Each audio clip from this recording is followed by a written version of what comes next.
प्यारे बच्चों, एक बार फिर मैं आप सभी प्यारे साथियों को स्वागत करता हूं आपके अपने चैनल एग्जाम फ्लक्स पर। और आज हम लोग पढ़ने वाले हैं आपको इतिहास। आपके जो बुक है इतिहास का, यह सेकेंड लास्ट चैप्टर है। उसके बाद आपका अंतिम चैप्टर बचेगा 8वां चैप्टर। बस आपका पूरी तरह से इतिहास समाप्त हो जाएंगे। उसके बाद हम लोग संस्कृत, व्याकरण और ज्योग्राफी सब पढ़ेंगे। हमने आपसे वादा किया था A to Z सिलेबस हम लोग पूरा करेंगे। आपको जैसे हो हम दिसंबर से पहले आपको पूरा समाप्त करके क्रैश कोर्स निश्चित ही लाएंगे, अवश्य ही लाएंगे। मुझ पर भरोसा रखें प्यारे बच्चों। आपको मेरा वीडियो पसंद आता है तो जरूर अपने दोस्तों के साथ शेयर करें। देरी ना करते हुए आज हम लोग पढ़ने वाले हैं 7वां चैप्टर, जिसका नाम है व्यापार एवं भूमंडलीकरण। आप वैश्वीकरण के बारे में सुने होंगे, उसी का मतलब होता है भूमंडलीकरण। और व्यापार तो व्यापार होता है, कोई चीज खरीद बिक्री करना व्यापार कहलाता है। उसी के बारे में बहुत छोटा चैप्टर है, लेकिन हम लोग वन शॉट में करेंगे। आप देखेंगे यूट्यूब चैनल पर हजारों चैनल ऐसा है जिसमें आपको कई क्लास में यह चैप्टर समाप्त करता है। मैं आपको कहता हूं जितना आपको फैक्ट देता हूं, जितना मैटर देता हूं, जितना मटेरियल देता हूं, उतना वो 5 क्लास में पढ़ा दे रहा है ना, उतना मीटर नहीं देगा। उतना दे देगा, हम ऐसा नहीं करेंगे, लेकिन आपका तब 5 घंटा बर्बाद हो रहा है।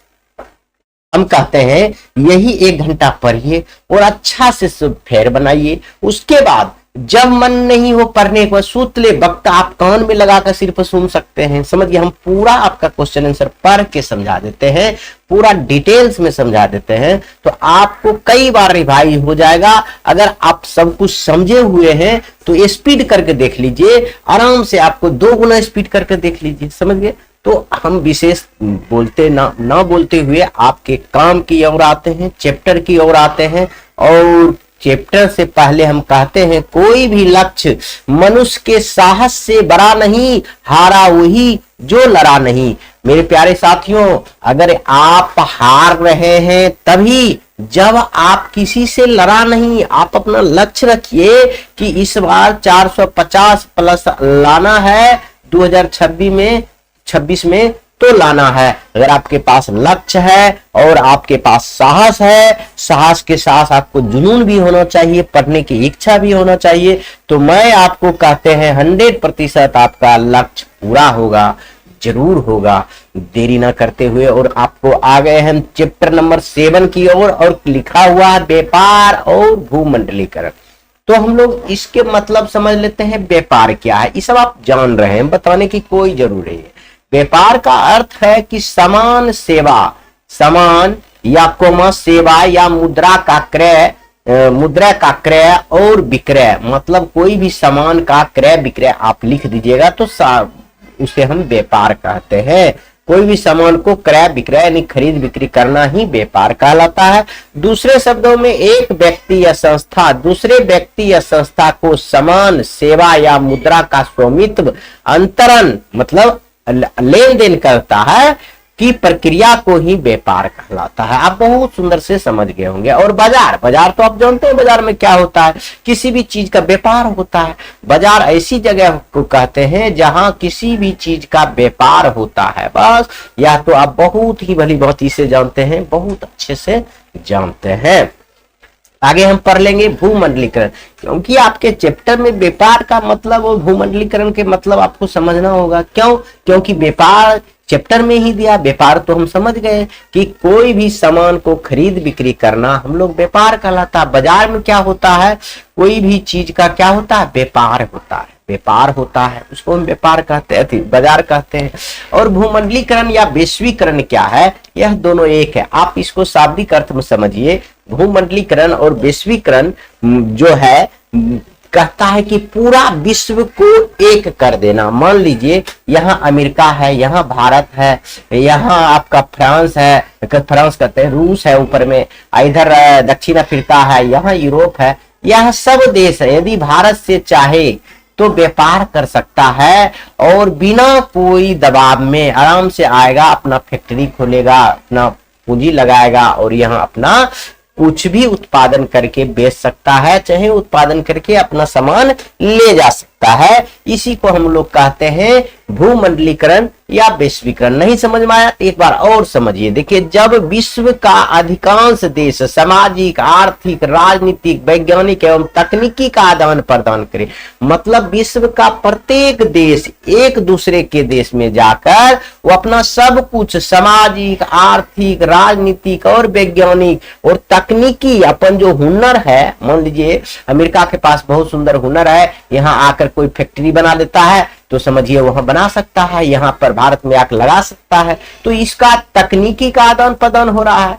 तो इसी को हम भूमंडलीकरण और वैश्वीकरण कहते हैं, ग्लोबलाइजेशन इसी को इंग्लिश में कहा जाता है। समझ गए? तो यह मनमोहन जी के सरकार में, कांग्रेस के सरकार में, यह मनमोहन जी जब प्रधानमंत्री थे उस समय लाया गया था भारत में। भूमंडलीकरण शब्द की उत्पत्ति सर्वप्रथम 1990 ईस्वी में हुआ था। भूमंडली का शुरुआत लगभग 5 दशक पहले हो चुका था। 5 दशक पहले हो चुका था, यानी 50 वर्ष पहले हो चुका था। भूमंडली भारत में भूमंडली का शुरुआत 1991 ईस्वी में हुआ, यह बात याद रखेंगे। कौन किए थे? मनमोहन सिंह ने किए थे। इसी समय ग्लोबलाइजेशन, लिबरलाइजेशन के नाम पर पूरा विश्व भारत में आकर व्यापार कर सकता है, यह किए थे मनमोहन जी। बहुत सुंदर अर्थशास्त्री रह चुके हैं, वह इकोनॉमिक्स के बहुत अच्छे जानकार थे। समझ गए? अभी भी है। समझ गए? तो यह जो बात आप समझिएगा, भूमंडलीकरण और वैश्वीकरण, हमरा उम्मीद करता हूं कि आप लोग समझ गए होंगे। क्या समझ गए? पूरे विश्व अपना तकनीकी, वैज्ञानिक और सामाजिक सब कुछ साझा करता है दूसरे देश में जाकर। मान लीजिए कोई फैक्ट्री खोल रहा है तो यहाँ तकनीकी साधन लाएगा ना, वहां से तकनीकी लाएगा ना, मशीन लाएगा ना, तब नहीं यहाँ कुछ व्यापार करेगा, ऐसे तो नहीं कर पाएगा। तो एक तरह का साझा करना ही हुआ। समझ गए? इसी को हम लोग वैश्वीकरण, भूमंडलीकरण कहेंगे। और भारत में सर्वप्रथम 1991 में हुआ। और यह मोस्ट वीवीआई क्वेश्चन है आपका, ऑब्जेक्टिव क्वेश्चन का। भारत में भूमंडलीकरण का शुरुआत कब हुआ था? 1991 में। भूमंडलीकरण के भारत पर प्रभाव, अब भूमंडलीकरण हो गया, पूरे विश्व आकर भारत में दुकान खोल सकता है, पूरे विश्व आकर भारत में कोई फैक्ट्री लगा सकता है, अपना तकनीक दे सकता है, यहाँ से तकनीक ले सकता है। तो देखिए इस पर कोई भारत पर क्या क्या प्रभाव पड़ा इसके 1991 के बाद। 1991 का बाद भारत पर क्या क्या प्रभाव पड़ा, वह थोड़ा सा देख लीजिए बहुत सुंदर से। यह भी इंपॉर्टेंट है, आपको क्वेश्चन पूछ सकता है भूमंडलीकरण के भारत पर प्रभावों को वर्णन करें। तो आप लिखिएगा भूमंडलीकरण के प्रभाव से भारत की अछूता नहीं रहा। भारत भी कोई अछूता नहीं रहा भूमंडलीकरण के प्रभाव, तो विश्व तो रहा नहीं रहा तो भारत भी नहीं रहेगा, ऐसा भारत की इकलौता थोड़े है। भूमंडलीकरण के कारण भारत के लोगों का जीवन स्तर ऊंचा उठा। देखिए भारत का लोगों के जीवन स्तर ऊंचा उठा। आप कहिएगा सर कैसे ऊंचा उठा? ऊंचा उठने का मुख्य कारण है कि जब भी कोई दूसरा देश से आपके देश में कोई कंपनी खोलेगा तो उसको मजदूर तो चाहिए, भला मशीन लेकर आएगा, तकनीक लेकर आएगा, लेकिन यहाँ तो उसको मजदूर चाहिए, जगह चाहिए, और यहाँ से कच्चा माल खरीदेगा तो यहाँ जो प्रोडक्ट बनेगा यहाँ का लोगों को उपयोगी भी होगा। तो देखिए जीवन स्तर यहाँ के लोग का ऊंचा होगा कि नहीं होगा। बाद में वो अपना देश से कुछ भेजेगा, पैसा वो कमाएगा, जरूरी है, लेकिन वह तकनीक तो आ जाएगा। आप भी वह तकनीक के इस्तेमाल करके अपना फैक्ट्री तो खोल सकते हैं, तो लोगों के जीवन ऊंचा उठेगा कि नहीं उठेगा? जरूर उठेगा। भूमंडलीकरण के कारण भारतीय लोगों ने में रोजगार के कई नव अवसर को उपलब्ध कराया, जिसके कारण भारतीय लोगों को जीविकोपार्जन के क्षेत्र में काफी बदलाव हुआ। मान लीजिए फैक्ट्री आएगा तो लोगों की आवश्यकता होगी, तो उसमें लोग को नौकरी मिल गया। समझ गए? टूर एवं ट्रेवल एजेंसी, यातायात की सुविधा, रेस्टोरेंट, रेस्ट हाउस, आवासीय, होटल इत्यादि, सूचना एवं संचार के क्षेत्र में सरकारी नौकरियों पर दबाव कम हो गया। अब जब प्राइवेट कंपनी बहुत आ गई भारत, तो सरकारी नौकरी पर दबाव कम होगा कि नहीं? बहुत सा आदमी प्राइवेट नौकरी करने लगे। Computer, internet, call centre, digital, photography, courier सेवा में भी क्रांति आई, जिससे इस क्षेत्र में भी भारतीय लोगों को रोजगार का अवसर पैदा हुआ। देखिए भारत में क्या क्या प्रभाव पड़ा, तो बहुत सुंदर प्रभाव पड़ा। ग्लोबलाइजेशन, लिबरलाइजेशन के आने से, यानी भूमंडलीकरण और वैश्वीकरण आने से भारत में बहुत सुंदर हुआ, विदेशी लोग को यहाँ व्यापार करने से, विदेशी लोग अपना तकनीक से साझा करने से यहाँ की लोग को जीवन स्तर ऊंचा उठा। याद रखेंगे। अब एक बात देख लीजिए, इतना ही काफी है, लिख दीजिएगा, इसका प्रभाव तो काफी हो गया, समझ गए। और विश्व बाजार पर क्या प्रभाव पड़ा यह भी देख लीजिए। उस तरह से बाजारों को हम विश्व बाजार कहेंगे। देखिए विश्व बाजार हम किसको कहेंगे, पहले ये परिभाषा देखिए। उस तरह के बाजारों को हम विश्व बाजार कहेंगे जहां विश्व के सभी देशों की वस्तुएं आम लोगों के खरीदने के लिए उपलब्ध हो। जैसे भारत की आर्थिक राजधानी मुंबई, आप देखिए मुंबई जाइएगा ना, वहां पूरे अमेरिका, लंदन, यूरोप, जहां से आपको चाहिए, जो भी सामान चाहिए, लगभग यहाँ आपका वह सामान मिल जाएगा। इसी को हम मुंबई को विश्व बाजार के संज्ञा दे सकते हैं, क्योंकि यहाँ सारा चीज मिलता है। वह विश्व बाजार हम किसको कहेंगे, जहां पर विश्व के सभी देशों की वस्तुएं आम लोगों के लिए उपलब्ध हो, यानी आप लोगों के लिए विश्व के सभी सुविधाएं मुंबई में और सभी वस्तुएं मुंबई में मिलता है, इसलिए इसे हम विश्व बाजार कह सकते हैं। समझ गए। भारत का विश्व बाजार, पहला विश्व बाजार कहां खुला, तो अलेक्जेंड्रिया में। याद रखेंगे, पहला विश्व बाजार कहां खुला था, तो यह अलेक्जेंड्रिया में। याद रखेंगे। वाणिज्यिक क्रांति क्या है, यह सब 2 नंबर का सवाल होगा, यह सब याद कीजिएगा भाई। तो वाणिज्यिक क्रांति क्या है, व्यापार के क्षेत्र में होने वाली अभूतपूर्व विकास और विस्तार, जो जल और स्थल दोनों मार्ग से पहुंच संपूर्ण विश्व तक पहुंचा। इसका केंद्र यूरोप, इंग्लैंड था। समझ गए। वाणिज्यिक क्रांति में क्या हुआ, मतलब व्यापार में क्रांति, जल मार्ग, स्थल मार्ग से संपूर्ण विश्व तक पहुंच गया। इसका केंद्र बिंदु कौन था, यूरोप था, यानी इंग्लैंड था। समझ गए। इतना बात याद रखेंगे। बस इतना ही आपका वाणिज्यिक क्रांति में हो गया। आगे हम आएंगे विश्व बाजार के स्वरूप और विस्तार क्या होता है, यह भी हम बताए थे। विश्व बाजार में पूरे विश्व का सामान जहां मिलता है वहां पर हम लोग विश्व बाजार कहते हैं, जो आम लोगों के लिए उपलब्ध होता है। वाष्प इंजन से चलने वाली कारखानों से वस्तुओं का उत्पादन काफी बढ़ा। विश्व बाजार का स्वरूप और विस्तार कैसे हुआ, वाष्प ईंधन से चलने वाली कारखानों और वस्तुओं को काफी बढ़ा। उपनिवेशवाद नामक एक नवीन शासन प्रणाली का उदय हुआ। देखिए विश्व बाजार के कारण ही भारत में अंग्रेज क्यों आया था, व्यापार करने के लिए आया था। तो वही विश्व बाजार के कारण ही ने भारत अपना इंग्लैंड का गुलाम बन गया था। भारत जो मेरा अपना है, आपका अपना है, यह इंग्लैंड का उपनिवेश बन चुका था। समझ गए। यही विश्व बाजार के स्वरूप और विस्तार के कारण, विश्व में विस्तार के कारण 19वीं शताब्दी में विश्व बाजार का स्वरूप का आधार कपड़ा था। औद्योगिक क्रांति के फैलाव के साथ साथ बाजार का स्वरूप विश्वव्यापी होता गया। औद्योगिक क्रांति के फैलाव के साथ साथ बाजार का स्वरूप क्या हो गया, विश्वव्यापी होता गया। यह बात आप याद रखेंगे, इसमें कुछ समझाने वाली बात है, बहुत अच्छा से आप समझ सकते हैं। कहते हैं कारखाना से निर्मित वस्तुओं को विश्व के कोने कोने तक पहुंचाया जाता था। विश्व बाजार का स्वरूप विस्तार ऐसे न होगा, जो कारखाना में, जैसे भारत में कोई कारखाना लगा हुआ है तो यहाँ से विश्व के प्रत्येक कोने कोने तक पहुंचाना ही विस्तार कहलाएगा विश्व बाजार का। ठीक, रोजगार के तलाश में श्रमिक का पलायन होता था और विश्व बाजार के विस्तार के कारण ही रोजगार के तलाश में श्रमिक को क्या होने लगा, पलायन होने लगा, एक जगह से दूसरी जगह जाने लगा।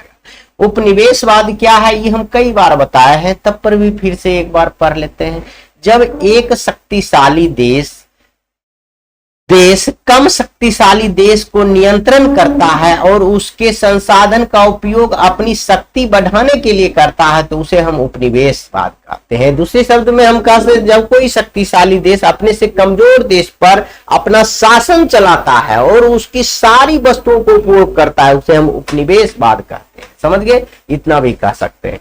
गिरमिटिया मजदूर किसे कहते हैं, यह भी मोस्ट इंपॉर्टेंट है, मोस्ट VVI है, आपको पूछा गया क्वेश्चन है 2 नंबर में, आराम से याद कर लीजिएगा। जब उपनिवेशिक गुलाम देश, जब गुलाम देश, भारत भी गुलाम रह चुका है अंग्रेज का, गुलाम देश से मजदूरों को कागज पर अंगूठे का निशान लगवाकर अनुबंधित समझौता, मतलब एक समझौता कर लिया जाता के तहत एक निश्चित समय के लिए दूसरे देश में ले जाकर कार्य कराया जाता है, तो वैसे मजदूर को गिरमिटिया मजदूर कहा जाता है। मान लीजिए अभी भी कोई विदेश जाता है न, तो आपको उसमें टिप्पा लगाकर एग्रीमेंट बनाकर आपको विदेश भेजा जाता है और कहा जाता है कि 3 साल के लिए हम आपको रखेंगे।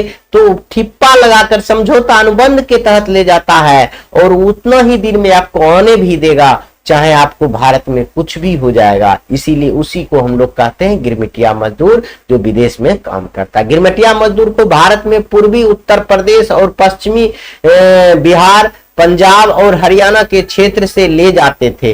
कहां से ले जाते थे? अभी भी लोग जाते हैं बिहार से, अभी भी सऊदी अरब लोग जाते हैं मजदूरी करने के लिए। ऐसे मजदूर को मजदूरी बहुत कम होता है। ऐसे लोग मजदूर जो जाता है गिरमिटिया मजदूर के रूप में गुलाम बन के, यानी अनुबंधित समझौता करके, तो उसको मजदूरी बहुत कम दिया जाता है। तब पर भी लोग बेरोजगारी के झेल रहा है, इसलिए लोग जाते रहता है।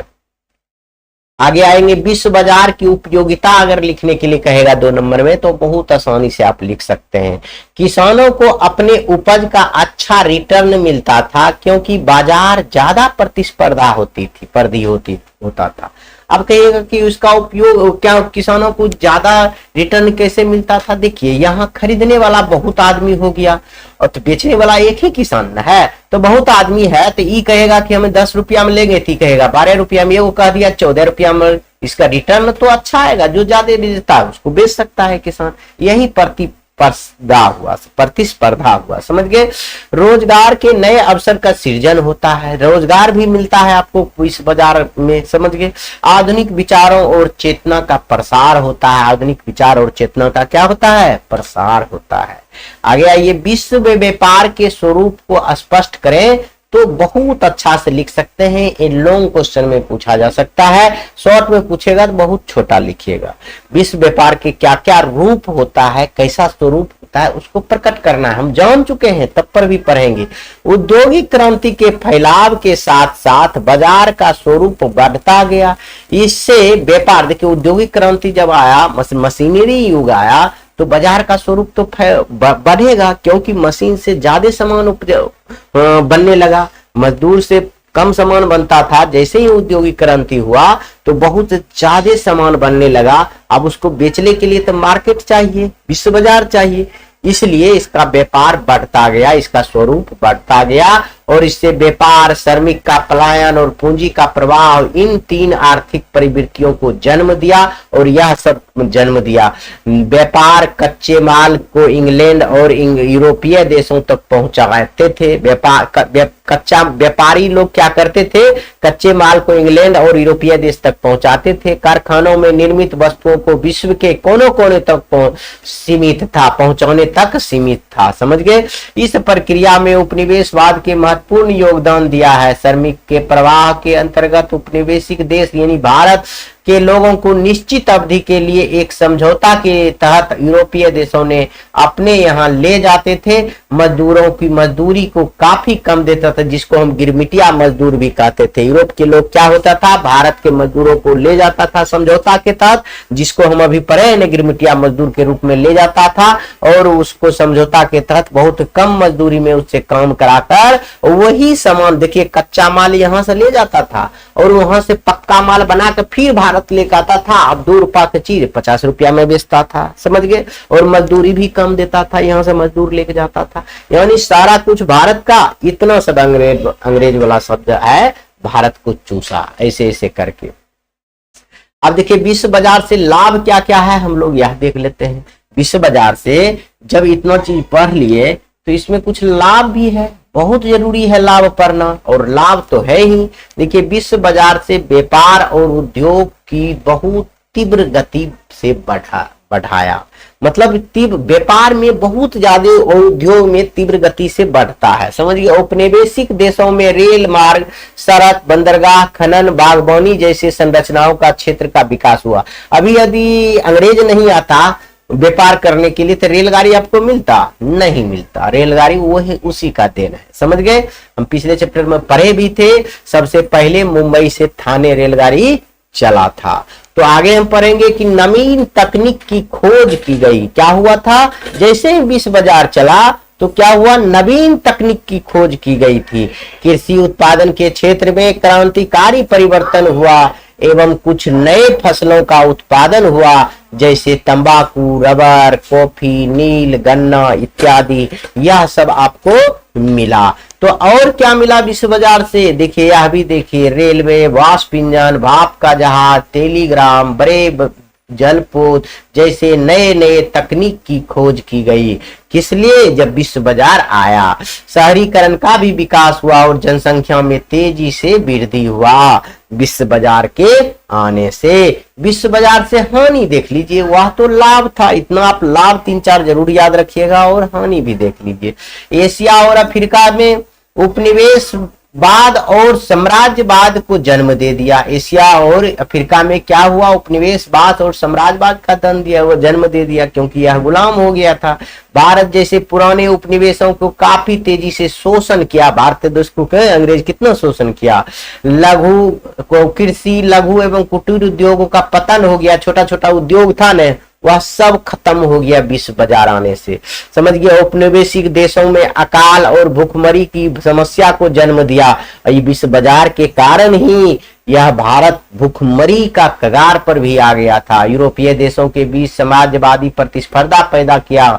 इससे उग्र राष्ट्रवाद का जन्म हुआ। इससे लोगों में उग्रता हो गया। लोग जब उग्र हो गया तो इसी विश्व बाजार के कारण लोग में राष्ट्रवाद का जन्म हुआ, जिससे प्रथम विश्व युद्ध जैसे विनाशकारी परिणाम सामने आया। यही विश्व बाजार के कारण प्रथम विश्व युद्ध जैसा विनाशकारी परिणाम आपको देखने को मिला था। आगे हम देखेंगे आर्थिक मंदी उबलिक संकट किसे कहते हैं। आर्थिक संकट किसे कहते हैं या कहेगा आर्थिक मंदी किसे कहते हैं, तो आप 2 लाइन लिख सकते हैं। अर्थतंत्र में आने वाली ऐसी स्थिति जब उसके तीनों आधार कृषि, उद्योग और सेवा क्षेत्र का विकास अवरुद्ध हो जाए। देखिए, आर्थिक मंदी तीनों, जैसे कृषि क्षेत्र में, सेवा क्षेत्र में और उद्योग क्षेत्र में, तीनों का विकास रुक जाए, उसे हम आर्थिक मंदी कहते हैं। इसमें लाखों लोग बेरोजगार हो जाते हैं। बैंकों की कंपनियां दिवालिया हो जाती, बैंक और कंपनियां क्या हो जाता है? दिवालिया हो जाता है। व्यापार घाटा चल जाता है तथा वस्तुओं तथा मुद्रा दोनों को कीमत नहीं रहे तो उसे आर्थिक मंदी या संकट कहते हैं। विश्व में आर्थिक मंदी 1929 ईस्वी में आया था, यह भी याद रखेंगे। विश्व में आर्थिक मंदी कब आया था? 1929 ईस्वी में आया है, वह भी आप बहुत बेखूबी से याद रखेंगे। बहुत सरल शब्द में प्यारे बच्चों लिखा गया है। आपको एक बात में यदि नहीं समझ में आ रहा, आप कहिएगा सर इतिहास है तो कहानी तरह काहे नहीं बताते।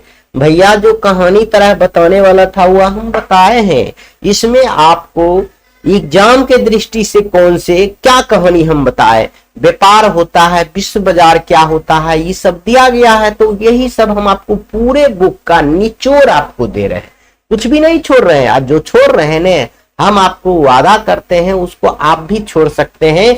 इसी से आपको 90% क्वेश्चन देखने को मिलेगा। 10% रहे ना रहे कोई दिक्कत नहीं। अरे भैया, सब नहीं बनाना है, 90% भी नहीं बनाना है, तुमको 50% क्वेश्चन की जवाब देना है। समझ रहे हैं ना? तो आपको मात्र 50% क्वेश्चन की जवाब देना है, इसलिए आप फिक्र मत कीजिए। क्या कहते हैं? 1929 में आर्थिक संकट अभी पढ़े हैं, कब आया था? 1929 में आया था। तो संकट के कारण एवं परिणाम दोनों को स्पष्ट कीजिए। क्या कारण था जो वह मंदी आया था और संकट आया था, और उसका क्या परिणाम हुआ, यह दोनों चीज बता दीजिए। 2 लाइन लिख के देखिए क्या करना है, इन लोगों में पूछा जाएगा।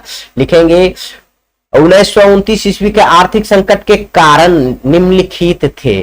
कारण निम्न है, निम्न है, ऐसे लिख दीजिएगा। निम्न थे लिखिए, पुराना बात है तो थे लिखिए। तो ये पहले कारण लिख लेते हैं, तब परिणाम लिख लेंगे। देखिए, कृषि क्षेत्र में अति उत्पादन के कारण विश्व बाजार में खाद्यान्नों की आपूर्ति आवश्यकता से अधिक हो गई। इससे अनाज में के मूल्य में कमी आई, उसका खरीदार नहीं रहा। देखिए, यह जो है आर्थिक संकट क्यों आ गया? विश्व बाजार जैसे हो गया तो खाद्यान्न की आपूर्ति बहुत आवश्यकता से अधिक हो गया। खाद्यान्न की आपूर्ति बहुत ज्यादा हो गया तो अनाज को मूल्य तो कमी होगा। जब जो चीज ज्यादा वस्तु हो जाता है, देखिएगा, तो वह वस्तु का मूल्य गिर जाता है, तो खरीदार कम हो जाता है। समझिए, खरीदार कम नहीं रहता है। ठीक है, तो यह एक कारण रहा जिसके कारण आर्थिक संकट रहा, जब वो बिकेगा नहीं तो किसान को कोई फायदा होगा, अनाज रख ले रहेगा तो गरीबी और बेरोजगारी से उपभोक्ता को क्रय क्षमता घट गई, और यहाँ गरीबी और बेरोजगार जो व्यक्ति था तो उपभोक्ता खरीदेगा, कुछ नहीं खरीदेगा। जब गरीब है, बेरोजगारी है, पैसा ही नहीं रहेगा तो कुछ नहीं खरीदेगा, तो आर्थिक संकट आएगा ही, क्योंकि अनाज जिसके पास है उसी के पास रह जाएगा। अतः विश्व बाजार के आधारित व्यवस्था को लड़खड़ा गई। 1923 ईस्वी के बाद अमेरिका में कर्ज देना बंद कर दिया। 1923 में अमेरिका क्या किया, कर्ज देना बंद कर दिया था कि और दिए गए कर्ज को वापसी की मांग करने लगा था। अमेरिका क्या किया था 1923 ईस्वी में, सबको जो कर्ज देता था वह बंद कर दिया और वापसी का मांग कर रहा था जिसको जिसको दिया। इससे अमेरिका कर्ज पर आश्रित देशों के लिए संकट की स्थिति उत्पन्न हो गई। अमेरिका पर जो कर्ज पर आश्रित देश था उस देश पर भी संकट मंडरा गया, क्योंकि वह कर्ज तो अब नहीं देना चाह रहा था और मांग ही रहा था जिसके पास कर्ज दिया था। इसलिए यह आर्थिक मंदी आया था। इतना बात याद रखेंगे। और भी हम कुछ देखेंगे। अमेरिका में शेयर की कीमत में गिरावट आ गई, जिससे वहां के लाखों कंपनियां बंद हो गई, वहां के भी लाखों कंपनियां बंद हो गई।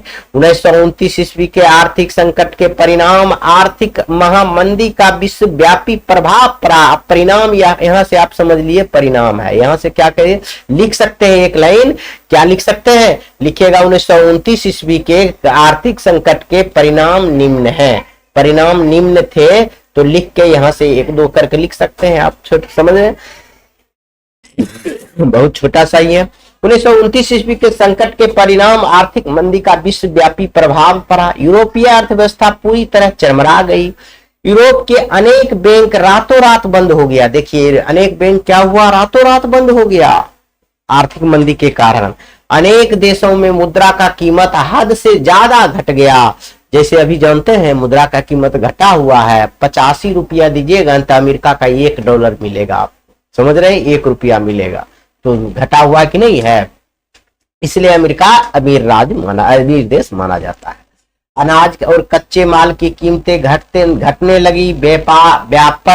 व्यापक विश्व बाजार का स्थान संकुचित आर्थिक राष्ट्रवाद ने ले लिया, और उसके बाद व्यापक जो विश्व बाजार था, लोगों में राष्ट्रवाद जगने लगा, अपने शासन प्रशासन के खिलाफ लड़ने के लिए सोचने लगा, क्योंकि मुझे आजादी चाहिए, नहीं तो यह आर्थिक संकट मुझे जान ले लेगा। लोगों ने देश के प्रति प्रेम दिखाने लगा। देश में कुछ क्रांति का माहौल बनते जा रहा था। भारत में किसानों की दयनीय स्थिति हो गई। बंगाल का पटसन उद्योग बुरी तरह प्रभावित हुआ। व्यापार में काफी गिरावट आई। विश्व आर्थिक मंदी से निकलने के लिए अमेरिका राष्ट्रपति फ्रेडरिक डी रूजवेल्ट ने न्यू डील व्यवस्था 1932 ईस्वी में लागू किया। अब कहेगा आपको विश्व मंदी से निकलने के लिए अमेरिका के राष्ट्रपति ने कौन सी व्यवस्था लागू किया 1932 में, कब लागू किया, तो 1932 में कौन सी व्यवस्था, न्यू डील व्यवस्था, यानी राष्ट्रपति का कौन नाम था, फ्रेडरिक डी रूजवेल्ट। यह तीनों चीज आपका ऑब्जेक्टिव क्वेश्चन के लिए मोस्ट इंपॉर्टेंट है, याद रखेंगे। अब वही हम पढ़ लेंगे, न्यू डील से आप क्या समझते हैं। अभी बताए नहीं, यहाँ का अमेरिका न्यू डील व्यवस्था लागू किया था, तो न्यू डील व्यवस्था क्या है यह समझ लेते हैं। आर्थिक मंदी के प्रभाव से समाप्त करने एवं उसको नियंत्रण करने के उद्देश्य से 1932 में अमेरिका के राष्ट्रपति फ्रेडरिक डी रूजवेल्ट ने नई आर्थिक नीति अपनाई, जिसे न्यू डील नाम दिया गया। इस नीति के अनुसार जन कल्याण की व्यापक योजना के अंतर्गत आर्थिक, राजनीतिक एवं प्रशासनिक नीतियों को नियमित करने का प्रयास किया गया।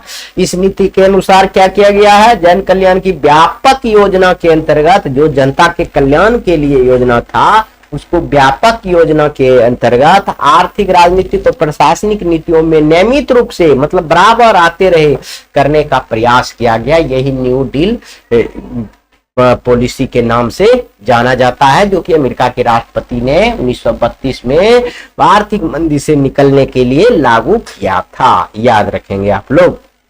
नई आर्थिक नीति क्या है, विवेचना करें। अब नई आर्थिक नीति क्या है इसका वर्णन कर देना है आपको बहुत सुंदर से। आर्थिक महामंदी का आरंभ अमेरिका में हुआ था। कहाँ हुआ था? अमेरिका में हुआ था, जो 1929 से 1933 तक चला था। महामंदी से उबरने के लिए रूजवेल्ट ने नई आर्थिक नीति अपनाई। इस नई आर्थिक नीति के अनुसार जल कल्याण को व्यापक योजना बनाई, अभी बताएं। इसका मुख्य उद्देश्य कृषि एवं उद्योग में संतुलन स्थापित करना है, दोनों में बराबरी करना है, साथ ही मानव समाज और स्वाधीनता के सुरक्षित रखना भी है तथा मानव समाज की सुरक्षित भी रखना है। ऐसा नहीं है कि नहीं रखना है। जन कल्याण के तहत रेल मार्ग, सड़क, पुल, स्थानीय विकास के कार्यों के लिए ऋण दी गई ताकि रोजगार के नए अवसर उपलब्ध हो सके। व्यापार और उत्पादन को बढ़ाया गया। मजदूरी में वृद्धि की गई। काम के घंटे तय किया गया। मूल्यों में वृद्धि को रोकना इत्यादि कार्य किए गए। कृषि क्षेत्र में किसानों को क्रय शक्ति तथा असामान्य आर्थिक स्थिति को युद्ध के पूर्व स्तर तक ले जाने का प्रयास किया गया। समझ गए? युद्ध के पूर्व स्तर तक ले जाने का प्रयास किया गया। नई आर्थिक नीति यही है जो कि अमेरिका के राष्ट्रपति के द्वारा लाया गया था। आप थोड़ा सा लिख दीजिएगा, एक दो बार देखेंगे तो, एक बार आप दो बार सुनेंगे तो भी आपको याद हो जाएगा। अब एक बार में मेरे वीडियो से नहीं होगा, क्योंकि जो 5 घंटा का वीडियो है आपको 1 घंटा में बना कर दे रहा हूं, तो दिक्कत होगा। अब एक ही चीज को हम आपको बताते रहे कि नई आर्थिक नीति, आर्थिक मंदी जो अमेरिका के राष्ट्रपति ने लागू किया था उसको कहा जाता था, ऐसे कहते रहेंगे तो आपको टाइम बर्बाद होगा। आप पढ़े हुए हैं, कोचिंग पढ़ रहे हैं, हम तो कहते हैं कोचिंग नहीं भी पढ़ रहे तो 2 बार आप देख लीजिएगा तो याद हो जाएगा। समझ गए? आप लिखिएगा तो याद हो जाएगा। आगे देखिए, महामंदी का भारत पर प्रभाव।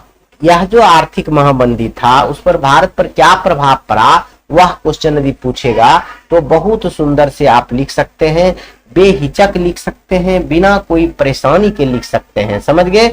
और इसमें कोई जरूरी नहीं है कुछ सोचने वाली बात। देखिए क्या लिखेंगे, महामंदी का भारत पर बहुत व्यापक प्रभाव पड़ा। क्या क्या पड़ा? देखिए, महामंदी ने भारतीय व्यापार को फौरन प्रभावित किया, मतलब तुरंत प्रभावित कर दिया। 1928 से 1934 के बीच देश के आयात निर्यात घटकर लगभग आधी हो गई। तो देश की आयात निर्यात अगर घट जाएगा तो यहाँ तो मंदी होगा, यहाँ भी महामंदी आ गया, बहुत प्रभाव पड़ गया। कृषि उत्पादन की कीमतों यहाँ काफी गिर गया। कृषि जो उत्पादक था गेहूं चावल, उसका कीमत बहुत गिर गया, जिससे शहरी लोगों की अपेक्षा गांव की लोगों इस मंदी से ज्यादा प्रभावित हुए। शहरी लोगों से अपेक्षा कौन प्रभावित हुआ? गांव के लोग इससे ज्यादा प्रभावित हो गया। समझ गए? क्योंकि गांव में ही किसान लोग रहते थे। कृषि दाम में कमी के बावजूद अंग्रेजी सरकार लगान की दर कम करने की तैयार नहीं थी। अब देखिए, कृषि के दाम में गेहूं का अनाज का रेट घट के आधा हो गया, लेकिन जो अंग्रेजी सरकार था जो लगान मांगना था तो वह लगान में नहीं कमी किया, वह उतने रियायत हुई। असंतोष होगा कि नहीं होगा, जिससे किसानों में असंतोष की भावना जगा, यानी गुस्सा की भावना जगा। नगदी फसलों को उपजाने वाले किसानों पर उसका ज्यादा प्रभाव हुआ, क्योंकि उनका उत्पादन खर्च बहुत ज्यादा होता था और उस अनुपात में फायदा नहीं मिलने पर वे महाजनों को कर्ज में डूबते चले गए। अब देखिए, जब नगदी जो फसल होता था उसमें खर्च ज्यादा होता था और यह जितना घट गया ने, जितना उसका कीमत घट गया तो वह महाजन को कर्ज में, महाजन से कर्ज लेता था कि आप दीजिए, फसल होगा तो हम दे देंगे। फसल ही इतना कम हुआ, वो अपना क्या रखेगा, क्या बेचेगा, क्योंकि सामान का रेट ही घट गया था। तो वह कर्ज में धीरे धीरे डूबते चले गया किसान। पहली बार भारत में सोने का निर्यात होने लगा, जो ब्रिटेन अपने कम हो रहे सोने को पूरा करने के लिए कर रहा था।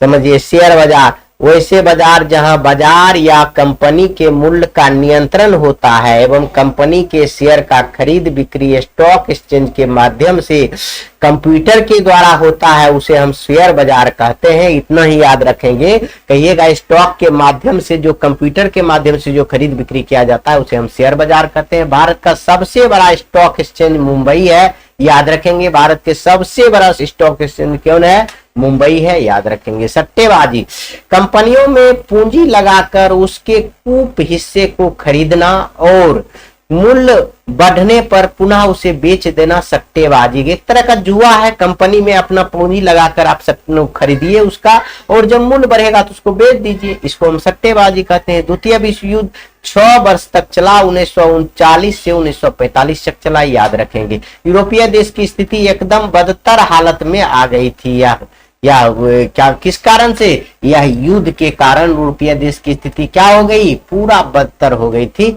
याद रखें। अमेरिका ने, देखिए हम इस थ्योरी टाइप से पढ़ा रहे हैं, आपको यह सारा चीज पढ़ना है, और जो भी चीज है इस पर आधारित अगर प्रश्न पूछा जाएगा तो उस पर आपको जवाब देना होगा, समझ गए? तभी आप अच्छे विद्यार्थी कहलाएंगे, तभी आप 450 प्लस ला पाएंगे, नहीं तो नहीं। अमेरिका ने इस स्थिति से निकलने के लिए जुलाई 1944 ईस्वी को अमेरिका स्थित न्यू हेम्पशायर ब्रेटन वुड्स नामक स्थान पर संयुक्त राष्ट्र मौद्रिक एवं वित्तीय सम्मेलन हुआ। समझिए, इसको निकलने के लिए अमेरिका क्या किया जुलाई 1944 में, जिसका मुख्य उद्देश्य था औद्योगिक विश्व में आर्थिक स्थिरता एवं पूर्ण रोजगार बनाए रखा जाए। कितना सुंदर चीज किया है अमेरिका। इसके तहत यूरोपीय देशों की आर्थिक स्थिति को सुधारने के लिए 2 बैंक भी खोल दी गई, 2 बैंक खोल दी गई। दोनों बैंक का नाम क्या था? एक का था वर्ल्ड बैंक, दूसरा था international monetary fund. International monetary fund, याद रखेंगे। 2 बैंक किसने खोला? अमेरिका ने खोला, यूरोपीय देशों की आर्थिक स्थिति सुधार करने के लिए। द्वितीय विश्व युद्ध समाप्ति के पश्चात अमेरिका और रूस के बीच शीत युद्ध प्रारंभ हो गया, यानी दोनों को बात बात पर युद्ध होने लगा। द्वितीय विश्व जैसे ही 1945 में समाप्त हुआ, अमेरिका और रूस के बीच शीत युद्ध शुरू हो गया। ये बहुत लंबा चला था। तो अब शीत युद्ध को हम लोग चर्चा किए, तो यह भी देख लेते हैं कि शीत युद्ध होता क्या है। तो द्वितीय विश्व युद्ध के बाद के काल में संयुक्त राज्य अमेरिका और सोवियत रूस के बीच उत्पन्न तनाव की स्थिति को ही शीत युद्ध के नाम से जाना जाता है। अमेरिका और रूस के बीच जो तनाव था, लड़ाई झगड़ा नहीं और सिर्फ तनाव था, बाताबाती था, उसी को हम लोग शीत युद्ध के नाम से जाने जाते हैं। शीत युद्ध एक प्रकार का वाक युद्ध, मुंह से बोला गया युद्ध, जो कागज के गोले, पत्र पत्रिका और रेडियो प्रचार साधनों पर ही लड़ा जाता है। मतलब बोल बोल कर ही सिर्फ लड़ा जाता है, और उसमें हथियार गोली की चर्चा नहीं होती है। देखिए, शीत युद्ध की समाप्ति 1991 में हुई और रूस 15 भागों में बट गया। अब देखिए, शीत युद्ध 15 भाग में बटा दिया। अमेरिका 1945 में चला था और 1991 में शीत युद्ध समाप्त हुआ। कितना अमेरिका और रूस के बीच शीत युद्ध हुआ, मनमुटाव रहा, इतना साल रहा। आप समझिए कितने कितने साल हो गया, तब ने रूस 15 भाग में बट गया है। अब देखिए भारत के बारे में देखिए, गुट निरपेक्ष अपनाने वाले पंडित जवाहरलाल नेहरू थे। गुट निरपेक्ष अपनाने वाले कौन थे? पंडित जवाहरलाल नेहरू थे। अब बहुराष्ट्रीय कंपनी के बारे में थोड़ा सा देख लीजिए। वैसे कंपनी जिसकी शाखाएं एक से अधिक देशों में विस्तार हो एवं जिसका व्यापार एक से अधिक देशों में हो, तो उसे हम बहुराष्ट्रीय कंपनी कहते हैं। बहुराष्ट्रीय कंपनी मतलब जो ऐसी कंपनी जिसकी शाखा भारत में भी हो, लंदन में हो, अमेरिका में भी हो, यूरोप में भी हो, तो उसे हम बहुराष्ट्रीय कंपनी कहेंगे। बहुराष्ट्रीय कंपनी का उत्कर्ष 1920 ईस्वी के बाद हुआ, जो द्वितीय विश्व युद्ध के बाद काफी बढ़ा। जैसे Tata company, Reliance company, Coca Cola, यह सब अंतरराष्ट्रीय कंपनी है। इतना बात याद रखेंगे, ठीक है। बहुराष्ट्रीय कंपनी है। तो हम प्राचीन में व्यापार यानी रेशम मार्ग यह देख लेते हैं। प्राचीन काल में व्यापार कैसे होता था और रेशम मार्ग के बारे में थोड़ा सा जान लेते हैं। रेशम मार्ग क्या है? देखिए, रेशम मार्ग प्राचीन काल और मध्य काल में ऐतिहासिक व्यापारिक सांस्कृतिक मार्गों का एक समूह था, जिसके माध्यम से एशिया, यूरोप और अफ्रीका जुड़े हुए थे। जिसके माध्यम से कौन कौन देश जुड़े थे? एशिया, यूरोप और अफ्रीका जुड़ा हुआ था यही रेशम मार्ग से, समझ गए। इसका सबसे जाना माना हिस्सा उत्तरी रेशम मार्ग है, जो चीन से होकर पश्चिम की ओर पहले मध्य एशिया में और फिर यूरोप में जाता था और जिससे निकलने वाली एक शाखा भारत की ओर जाती थी। मतलब का समझ लीजिए रेशम मार्ग क्या था, यह दक्षिण अफ्रीका, यूरोप और भारत की जोड़ने का काम करता था। समझ गए। इससे सबसे ज्यादा रेशम मार्ग ज्यादा रेशम और मसाला का व्यापार होता है। इस मार्ग से क्या क्या होता था, रेशम और मसाला का व्यापार होता था, इसलिए इसे रेशम मार्ग कहा गया। धर्म प्रचार के लिए भी रेशम मार्ग का उपयोग किया जाने लगा। अब लोग धर्म अपना देश से दूसरे देश जाने लगा अपना धर्म को प्रचार करने के लिए। समझ लीजिए यही है रेशम मार्ग। इसी प्रश्न के साथ यह चैप्टर आपकी पूरी तरह से समाप्त हो गया। देखिए कितना छोटा चैप्टर था। अब इसको हम लोग भला आपको स्पीड में हमने बताया, लेकिन आपको 40 मिनट में समाप्त कर दिए, तो अगले 40 मिनट आप फिर से दोबारा देख सकते हैं। क्या दिक्कत है, बहुत अच्छा से देख सकते हैं और समझ सकते हैं, लिख सकते हैं। प्यारे बच्चों, मैं आपको एक जगह दे रहा हूं, बिना किताब खोजे कलम पकड़िए, कॉपी पकड़िए, लिखिए और सुंदर से समझिए। 2 बार पढ़िए, 4 बार पढ़िए, जब तक समझ में नहीं आवे तब तक पढ़िए, तभी आप अपने जीवन में सफल हो सकते हैं। और इसी के साथ मैं यह वीडियो समाप्त करता हूं। जल्द ही आपका यह पूरा चैप्टर और अंतिम चैप्टर, पूरा चैप्टर ही नहीं पूरा बुक समाप्त हो जाएगा। जय हिंद।